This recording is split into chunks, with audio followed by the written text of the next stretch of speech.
Madam Speaker, I move for the recognition of the lady from the Lone District of Nueva Vizcaya to speak on issues of mining. I move that we recognize the Honorable Luisa Cuaresma. So move, Madam Speaker, Your Honor. The Honorable Lady Representative Cuaresma is hereby recognized for her privileged speech. Please proceed. Thank you very much, Madam Speaker, distinguished members of the House of Representatives, ladies and gentlemen, good evening.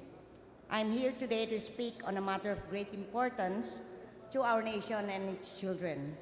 Though I am a neophyte member of this body and familiar with the inroads of this great chamber, I feel compelled to rise and speak before you in this august hall on a matter that is close to my heart and the hearts of my constituent.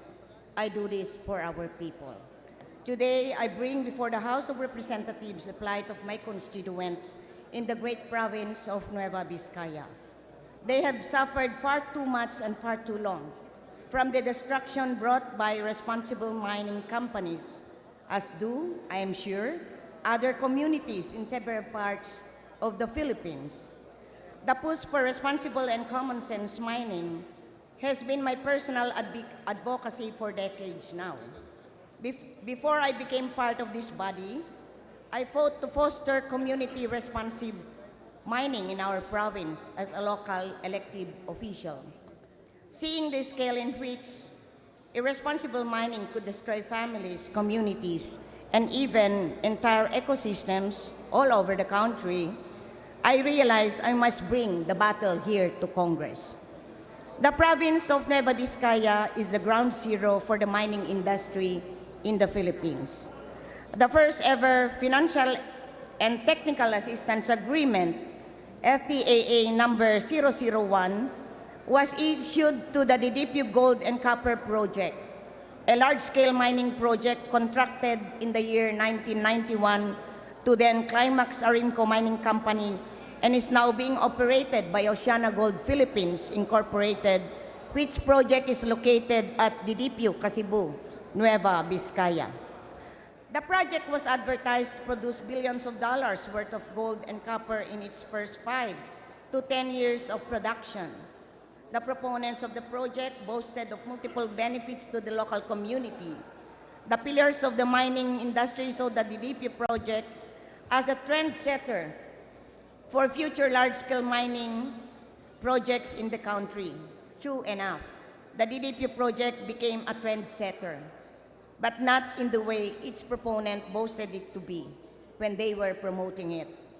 The project became a trendsetter in massive deforestation, human rights violation, abuse of cultural minorities, harassment of community and local leaders, circumvention of the law, tax evasion, and abuse of the legal processes that seems to have been designed to ensure that the miners will be able to get what they want, when they want it, and how they want it.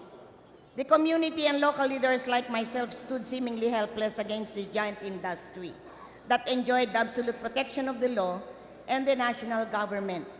For example, aside from their hundreds of security personnel, a military detachment and police checkpoints were deployed at their mining site to provide additional protection as if they needed it. The roads leading to the project site also have several checkpoints. In spite of their vast military and police personnel, or in spite of their vast financial resources, they still take away much-needed military and police personnel from the local communities that need more protection. The officials of the Mines and Geoscience Bureau of the DNR, the agency assigned by law to regulate the miners, hold office and sleep inside the compound of the mining company. Every now and then, you see the MGB officials attending the activities of the mining company and helping these investors promote its business to the community and potential investors.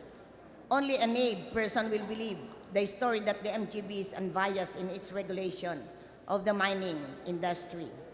When Oceana Gold was about to embark on the construction and development phase of their project, and they needed to comply with the requirements of Section 26 and 27 of the Local Government Code from the Sanggunians, the DNR misinterpreted the law to make sure that minors get their permit to construct and develop by issuing an administrative order that required the resolution of endorsement of only a majority of the Sanggunians where the mining project is located. This is contrary to the intent of the Local Government Code to require the resolution of endorsement of all levels of Sanggunians. We will file a bill to amend Section 26 and 27 of the Local Government Code of 1991 to already clarify that the endorsement of all the levels of Sanggunians will be required for projects that affect the ecological balance of a community. Under their FTAA, the miners have a 5-year income tax holiday, a 6-year local business tax holiday, and many other holidays that, if you add up, may even exceed the legal holiday in our calendar. They also have the privilege of deducting all of their operating costs before remitting the share of the government, while also enjoying a higher profit share than the national government. Ironically, operating expenses includes the legal fees for the expensive lawyers they will hire to file cases against anyone who stands in their way. These contracts are so prejudicial to the government, and yet so many FTAAs have been issued to several miners in our country. I hope I'm wrong, but I can smell the stench of corruption in such a scenario. Miners easily obtain FTAAs because only the DNR and Office of the President are required to approve it. This is why I fully support the call of our Speaker, Pantaleon Alvarez, for the proposal to require a legislative franchise before an FTAA or any similar mining contract will be approved. If the telecommunication industry, which does not cause too much environmental impact, which does not cause the displacement of Filipinos from their homes, which does not result in the contamination of water sources, and which does not cause massive deforestation, requires a legislative franchise to operate, then with more reason should we impose the same requirement on an inherently destructive industry like mining. Under their FTAA, miners can also deduct their local tax payments from the operating costs, and end up passing the local tax burden to the national government.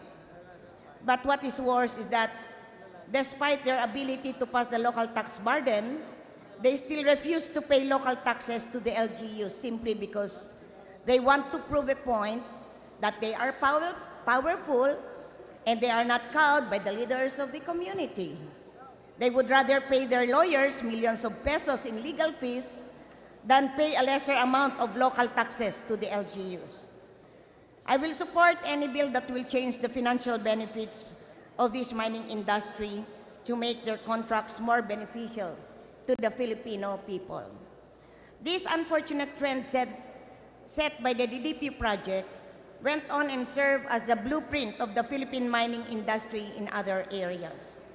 Massive deforestation was conducted at the behest of the project development phase of the mining project. Displacement of local residents were implemented upon orders of the arbitration board manned by the friends of the miners who were granted authority to issue orders for the miners to forcibly enter and take possessions of lands even though it's not within the immediate impact zone of the project site. Perhaps they needed more parking spaces for their expensive cars, so they had to demolish the homes of our constituents. Their houses were bulldozed without a court order because the mining league supposedly allowed it. I will support proposed legislation, and if need be, I will file a bill to abolish the arbitration board and remove its powers to authorize entry to or possession of lands. Instead, we will make sure that only a court of law will have the authority to order the dispossession of people from their lands, whether it's a mining area or not. Didipio, Cebu was once a quiet village of harmonious, peace-loving people. They fell for the promises of development dangled before them, but it turned out to be development in exchange for the high and painful price of dignity. The improved roads that were promised did not come. Neither did the high-paying jobs promised to the locals. The tribal folk of the DPO were uprooted from their lands and were displaced to give way to their so-called development. During my tenure as governor, my office received endless reports from fearful residents concerned with cases of human rights violations. To perhaps silence us, particularly myself as the governor then, I, along with other officials of the province, were charged by the mining company before the office of the ombudsman with various cases. Grave coercion, they said. Graft and corruption, they said. An administrative case was even filed for what they said was abuse of authority, misconduct, and oppression. They hired one of the biggest law firms in the country to prosecute us. They filed these cases against me after I personally went to their project site to inspect their quarrying activities, which require permits from the governor and demanded the payment of quarry taxes as provided under the local government code. Thankfully, these cases were all dismissed. Before my term as governor ended in 2013, we coordinated with the local BIR officials to seize and confiscate the minerals being transported by OceanaGold. When we learned that they were not paying excise and other taxes on these minerals, again, their lawyers came in and claimed that their companies was exempt from paying excise taxes, and even showed a BIR resolution exempting them. Thankfully, the revenue district officer of our province then was a Novo Vizcayano, whose children stay in our province. With our full support, she fought to reverse the alleged exemption claimed by the mining company, and she succeeded. The BIR commissioner clarified that there is no exemption from excise taxes for mining companies. From that single seizure that we made together with the BIR, the mining company paid about 40 million of excise taxes, if I'm not mistaken. Revenues that would have been flown out of the window were collected because we did not give in. I persisted and I continue to do so. As I said then, if compassion is a transgression, and if this is the reward of being right, I'm ready to face the cost. Whatever happens, I have to ensure that what happened to our province never happens again. While we were still reeling from the harsh effects of the DDPO mining project, another large-scale miner, FCF Mineral Corporation, completed their exploration phase at Runruno Municipality of Quezon, Nueva Vizcaya. And they were also about to embark on their construction and development phase. Again, I refuse to entertain or even talk to them because of my sad experience with OceanaGold at DDPO. Unfortunately, the law does not require the favorable endorsement of local chief executives before they can proceed to the development stage of their project. It is only the endorsement of the Sangguniang that is required for the miners to proceed. No less than the chairperson of the Commission on Human Rights, Loretta Ann Eta Rosales, was quoted saying in a Philippine Daily Inquirer article dated January 18, 2011, and I quote, "OceanaGold Philippines, o GPI, should be kicked out of the country for violating the rights of indigenous people in DDPO Nueva Vizcaya." CHR, in its report mentioned in the same article, said, again, I quote, "Oceana's demolition of houses near its mining site was accompanied by excessive violence and brutality." The same report also noted that OGPI set up checkpoints around the village, causing difficulty for indigenous peoples to move around, resulting in the unjust restriction of their social and economic activity. In view of these findings, the CSR also recommended considering the probable withdrawal of the license granted to the foreign company in light of the gross violation of human rights it has committed. Clearly,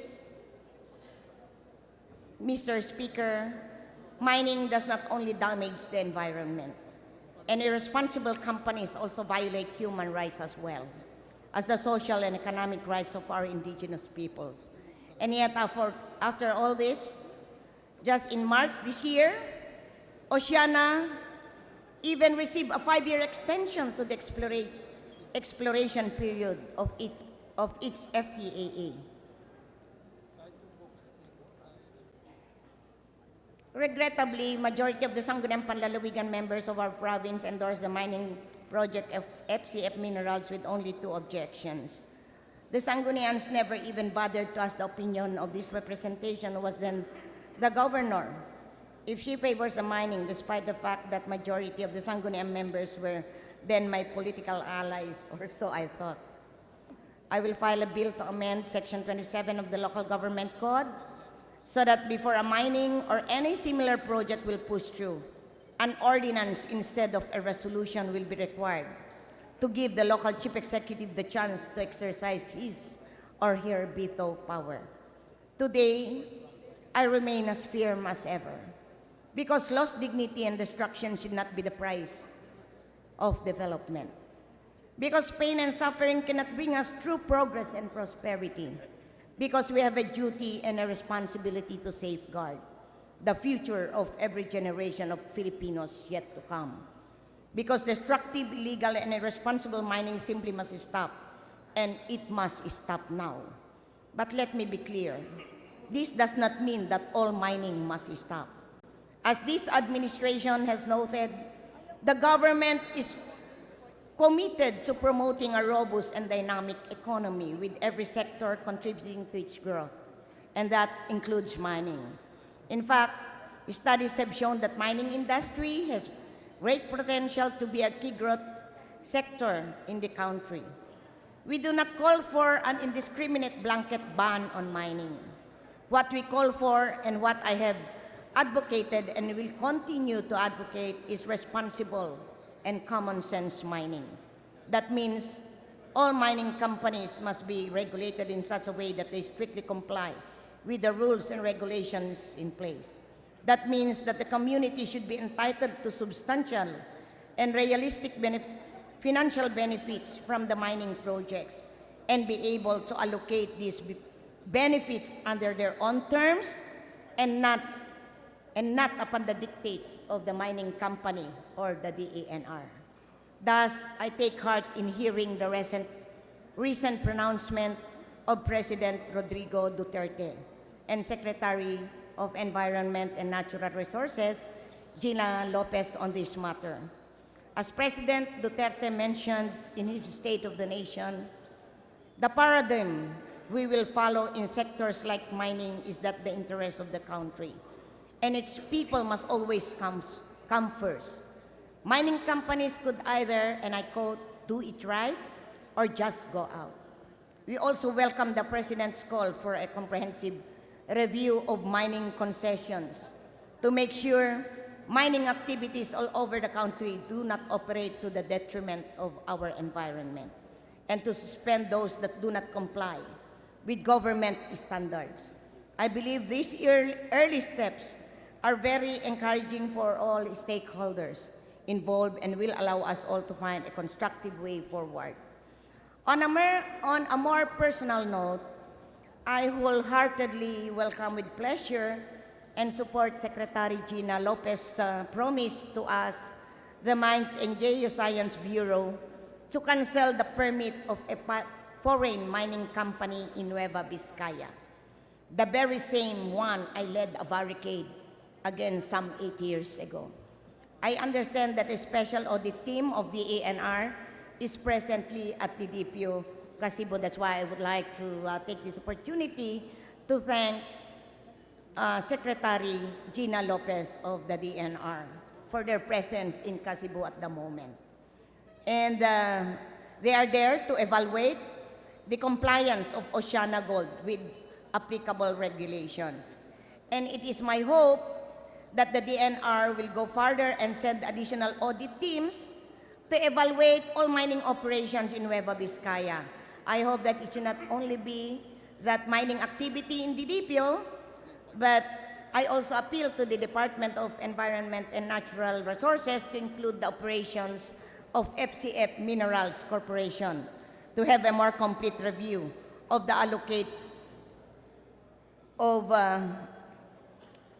the mining operations in my beloved Nueva Vizcaya. And so by this, to our Madam Secretary Gina Lopez, our people says thank you very much, and of course also to our President. I throw my full support behind President Duterte and Secretary Lopez in their fight to end destructive and illegal mining and to foster responsible mining in the Philippines. Mr. President, Madam Secretary, you can count me as your partner for change in this fight.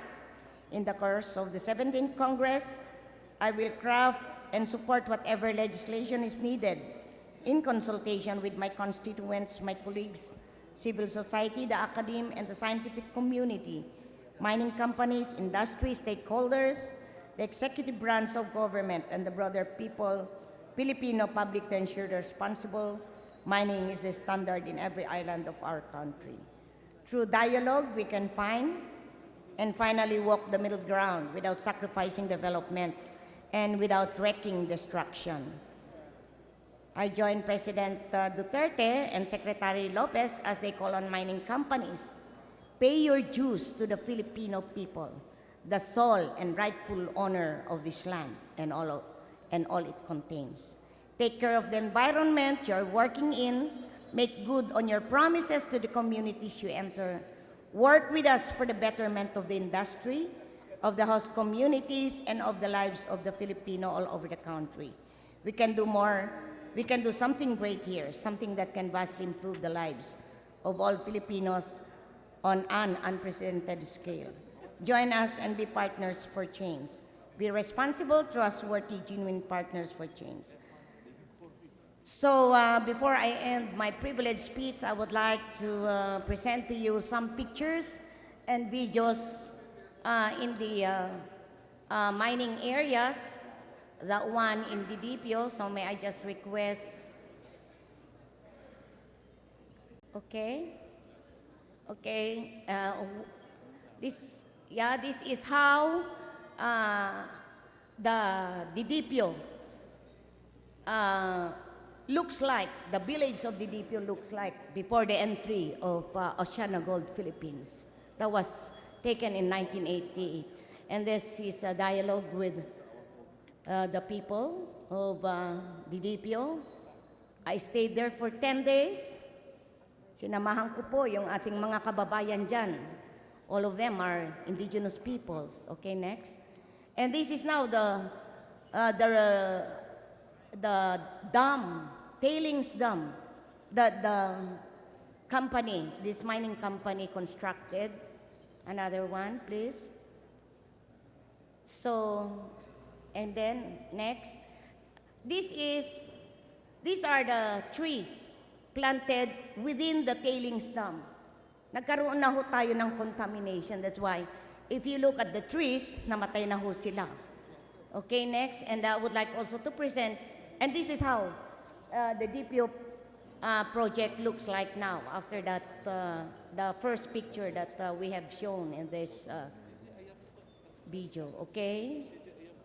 So this is an open pit mining.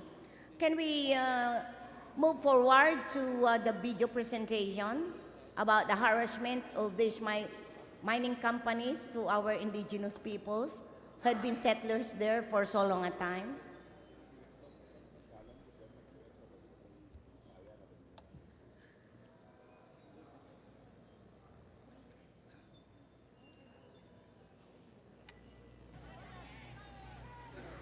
Ganyan po ang ginagawa sa amin. When they want the indigenous peoples to leave that area in, I think this is in Rondono of Nueva Vizcaya. Kaya po galit yung ating mga indigenous peoples.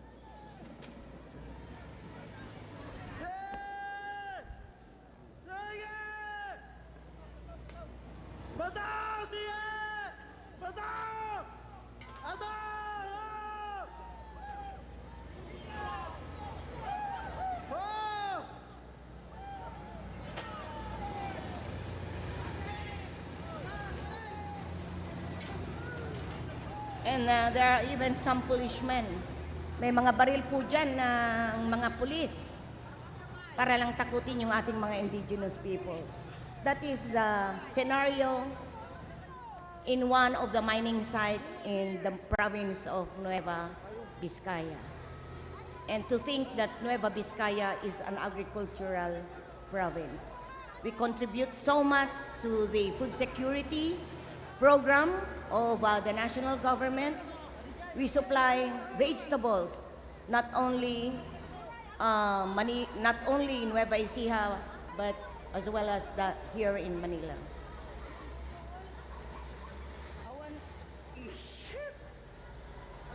These people had been there for so long a time, maybe 30, 40 years. Pati ho yung kanilang mga bang tawag doon? Umanik na ba lang ha? Ha kayo mga barbasak? Kayo nga, pintira ko, dala ko lang kaya mo yung pagkintalanan. Landa mo!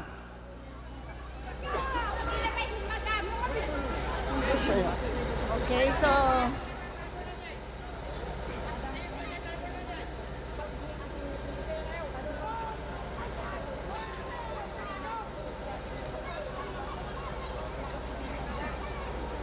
I think one of the sentiments of our indigenous peoples in that a particular area is even the tombs of their forefathers are being bulldozed by these mining companies.